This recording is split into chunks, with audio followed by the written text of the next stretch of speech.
And I think the most anticipated match of WrestleMania week is his matchup with Kenny Omega at Supercard of Honor. And we have the man himself on the line, and that is Cody Rhodes. Cody, how are you today? Dave. I'm good. How are you? I am awesome. Dave, you know that I don't know how much you're talking about it, but you should be talking about it at a pretty your fever pace. You know that the gentleman with you today, not me, Bully, he's a Hall of Famer now. You know that, right? Well, not yet. I mean, that happens WrestleMania week on the Friday before WrestleMania. We're kind of in the grace period here, man. Kind of in the grace period. You got to be introduced as a Hall of Famer. You have to say, "Sir, Bully," before you say anything. There's a whole protocol to it. The job has changed. Cody takes this Hall of Fame stuff very, very seriously. No, wait, but Yes. but Bully, Cody brings up a great point. And that is, are you going to change at all after next Friday? Because, I'll still be a prick. No, Absolutely not. Because now when you sign your name, when you autograph something, you got to put the HOF 18 next to it. There's a lot of new things that are going to happen after next Friday. Things. Cody pulls me on the side about a month ago and he goes, "Hey man, so Hall of Fame, yeah, you excited?" I'm like, it's cool. He's like, "What do you mean cool? This is the Hall of Fame." And like Cody sat me down. I think Cody actually put his hand on my shoulder and sat me down like a young boy to explain to me just how big this Hall of Fame thing is. Remember that conversation? I'm excited for you. That's all it was. I was excited for you. I wanted you to know the gravity of what was going on here. I mean, that everything changes. This show, you might have to change the name of the show. Well, thank you. Enough about me. On to you. I'm going to get right into it with you because I'm interested to hear your opinion on a couple of things. We had Kenny on the show, and we asked Kenny his opinions on his matches with Okada and with Jericho and which one he preferred. And he said that he didn't think he'd ever think this, but he preferred the Jericho match better because there was more of a story. And he believed his match with Okada was more of an athletic competition. What can the world expect from Cody versus Kenny? Is this more of an athletic competition, or is this more of a fight? Some days I think it's going to be this athletic display, and if you take these events surrounding the match, everything with being the elites and all the subsequent events that have led us to Supercard of Honor, I think, if you take them out, this is really just about who I think are the two best professional wrestlers in the world, and very different professional wrestlers meeting at this age for the very first time ever. And then other times I wake up and I think about all these events and people getting shoved in the Bullet Club infighting, and I think about the pageantry involved in this match. So I can't tell you. It's going to be something. It might be a whole third tier. Whereas, like you said, Okada was athletic display, and Jericho was a story. I'm not sure what Rhodes in Omega is going to be. I can say, and this is a question for you, Dave, can you tell me one Kenny Omega match that, besides Okada and Jericho, that you're a big fan of? Match outside of those two that I'm a huge fan of. I've been a fan of many of his matches. Those two matches, though, overshadow everything else. See, what Cody's trying to say is what Cody's trying to say is he bet you can't even think of another Kenny Omega match other than those matches. Dave, I just don't believe that another match with Kenny Omega that doesn't involve a superstar like Chris Jericho or Okada, and that's my whole point. I mean, Naito. I mean, his match with Naito, but I think you just looked it up. No, I didn't look anything. What are you talking? I don't have a computer in front of me. I'm in the dark here, Cody. The whole point is that Kenny Omega is this underground band that everybody pretends to love his music, but nobody can name any of his songs. Kenny Omega is now entering with Wrestle Kingdom against Chris Jericho, Supercard against me. He's entering a different level of competition, a different level. You can't just be the best wrestler that nobody's ever seen. This is a different level for me. You couldn't even name another match. Terrible, Dave. Terrible. So he's like the Echo and the Bunnymen of pro wrestling. Man, you got so much has to change with you, Dave. So much. So Cody, I understand your point because Kenny's been around for a long time, but other than his matches with Okada and with Chris, you really don't remember any standout matches that Kenny Omega has had. Not with, absolutely. But to that point, since he has stole the show a couple of times with Okada, and he has stole the show with Jericho, how much pressure is on you right now to have a match that is either on par with those other matches or surpasses it? It has to be better. It has to be better. What's the point in all this? I said, earlier, we're very different type of pro wrestlers. Kenny Omega, to some people, is widely considered the best technician, the best wrestler in the world, and I always say, yeah, that's dang easy to do when you barely ever wrestle, when you wrestle once a month, when you don't have a set of towns, a set of places to make a band that's hot is going on tour. We're very different type of wrestlers. What brings the game and what Kenny brings, and I think there's a ton of pressure. I feel it right now. I feel it. I've never watched more wrestling in anticipation of a match to see if there's something, I could add this into my game, that this could possibly fit. I don't know if it's nerves, but it definitely feels like pressure, but it's a good pressure. This is where I want to be. This is where 2 years ago I said I deserved to be. So at this point, you kind of got to put up or shut up. You know what I'm saying? And Cody, you make a great point when you talk about Kenny Omega, and you mentioned those two matches, but those two matches, are so significant.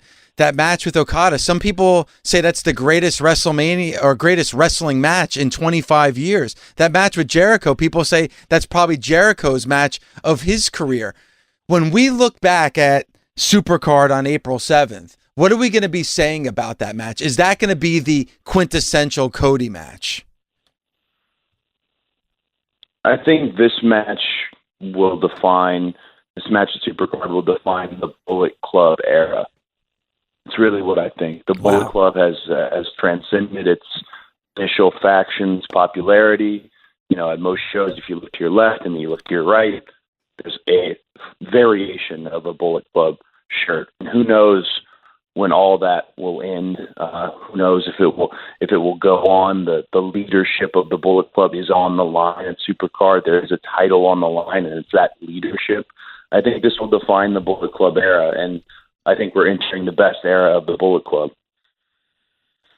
Cody, Supercard is shaping up to be an incredible show, whether it's the tag match of the Briscoes against Lethal and Tanahashi, whether it's the World Championship match with Dalton and Marty, or, the match with you and Kenny, plus a lot of other great matches. What match do you believe should go on last at Supercard? Ooh. There's two different answers here. The individual who Bully, when the red light comes on, the competitor in all this, that individual would want to. I would tell you, I think my match should go on last. But the little kid who used to sit watching pay-per-views with my dad, and when I asked at WrestleMania 18, hey, why isn't Hulk Hogan Rock last? And my dad pretty much scolded me that the title goes last, and just emphatically said it. I go back and forth. I think Kenny Omega and myself, because of just the widespread attention it brings, it would probably probably be best served to go on last. It probably deserves to go on last the most. And that's not a knock on Dalton's title reign, or maybe it is. But, I guess if anyway, I lean towards going on last. Cody, you said something before that I want to bring up again. And, I went to the Hammerstein to see Ring of Honor, and you look out over the crowd, it's all just black and white with Bullet Club merchandise, your shirt, the Young Bucks shirt, Marty Scurll's shirt. And then you look at New Japan and you look at Strong Style Evolved over this past weekend, and it's the same thing. I mean, that's two completely different, two different companies, but yet that Bullet Club brand is spread out all over. And even if you watch a WWE show, I'm sure at WrestleMania 34 at the Superdome, there's going to be floods of the black and white shirts. What's that like for you to be a part of this, and for you to say something like you just did, that this match between you and Kenny Omega is going to define this era? Well, I think when you look out and you see all what you've been able to do and all what your peers have been able to do, and you feel that excitement as a longtime fan and someone who's studied wrestling, and I've seen. I always like to tell people I've learned from the successes and failures of both Dusty and Dustin, and one of the number one things that comes to mind when I see how much buzz surrounds the Bullet Club is, how do I keep this going properly? How do I not, for lack of a better word here, how do I not whore this out? How do I not make a mistake here? We have to continue to give them the content that earns their dollars versus takes their dollars. And I know that sounds super goody two shoes, but that's all I see when I see the black, the white, when I see the Bullet Club logo. It's just, this is a responsibility. And there's so many of the old school, or not old school, the hardcore New Japan fans who they almost hate how mainstream the Bullet Club has become. And I just got to keep going. I got to keep running the score up, Cody, I want to pull back the curtain just a tiny, tiny bit here with you and Kenny. Mm-hmm. Who will lead this dance?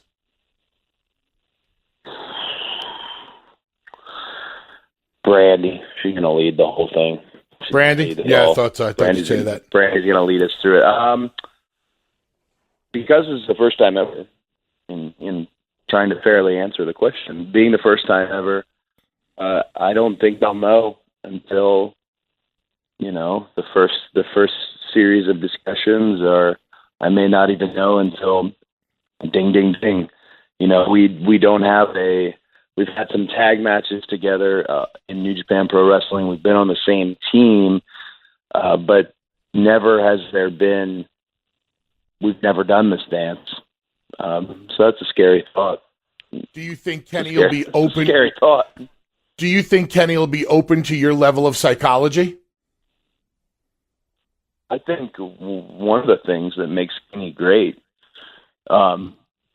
is his openness to all kinds of psychology. Remember, this is the same Kenny Omega that in, I think, 2007 or 8, Brian Kendrick comes running up to me in a hotel and shows me a video of him wrestling a blow-up doll, and I think I scoffed at it and just pretended that I was some cauliflower ear club dude and couldn't believe it. And then I remember watching it and thinking it was absolutely a riot. So I think he's open to all forms of psychology. I think the stubborn one in the group is, it's me. Anybody is me.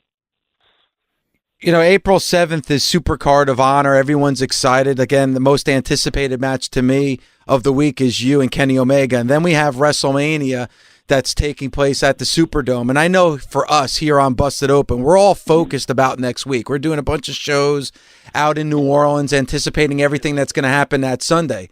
But once Sunday is done, our total focus and concentration is going to be on All In Chicago.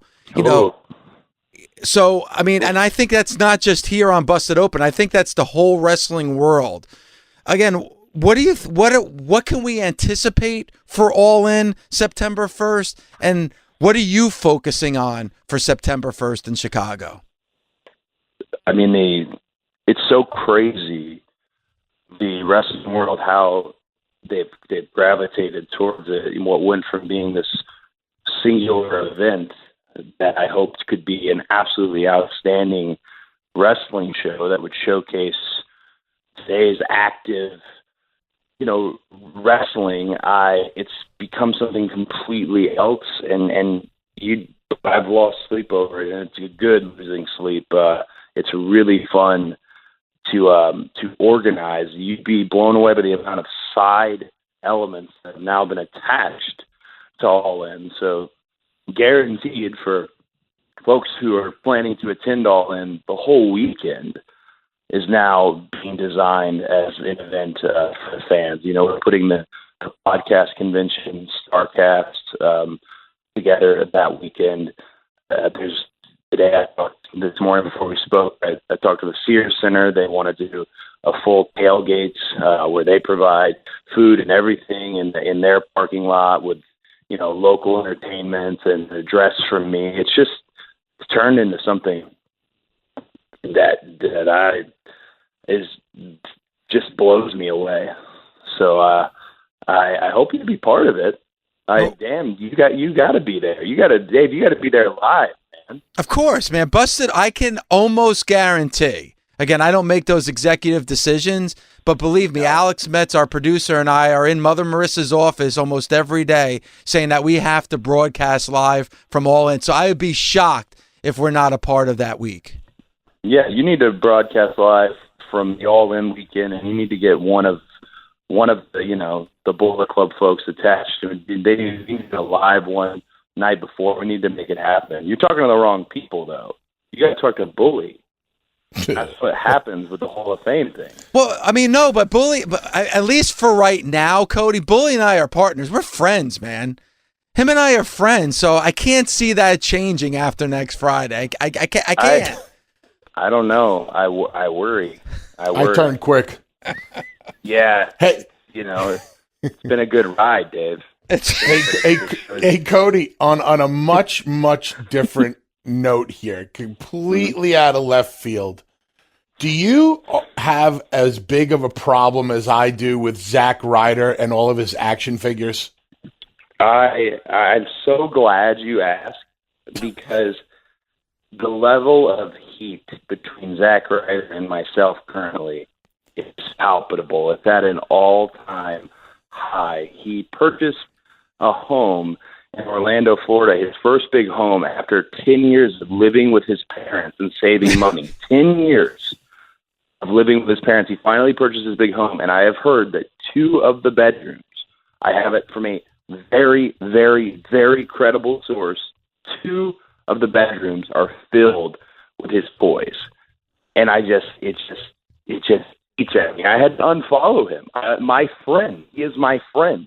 I had to unfollow him on Twitter. He is a disaster right now.